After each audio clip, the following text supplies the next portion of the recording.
તમામ સુખ છે પણ અમે મનથી બહુ દુઃખી છીએ. તમારે કહેવાની જરૂર નહીં, મારી તમામ રીતે સુખી છે પણ અમે એમાં તનથી દુઃખી છીએ.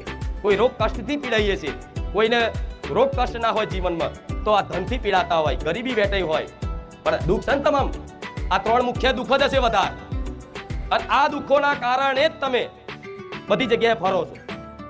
તો આ દુઃખોનું સમાધાન જ્યાં સુધી તમને સાચું નહીં મળે ત્યાં સુધી તમે સુખી થવાના નથી.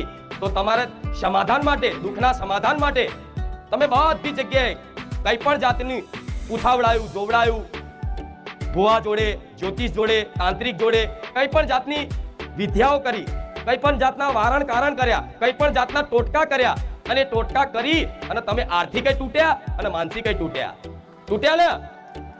હા, એમ તો બધા ફરીને આયેલા હશે. પણ આજે રવિવારના દિવસે હું માતા એવું કહીશ કે મારે તમને મનથી નહીં તોડવા, તનથી નહીં તોડવા અને ધનથી નહીં તોડવા.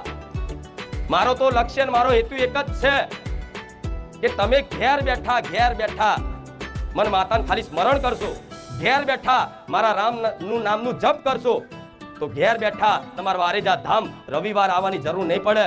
ઘેર બેઠા હું માતા તમારા ઘેર ના આવું તો હું સોલંકી પેઢીની રોમ મારી મેળડી નહીં.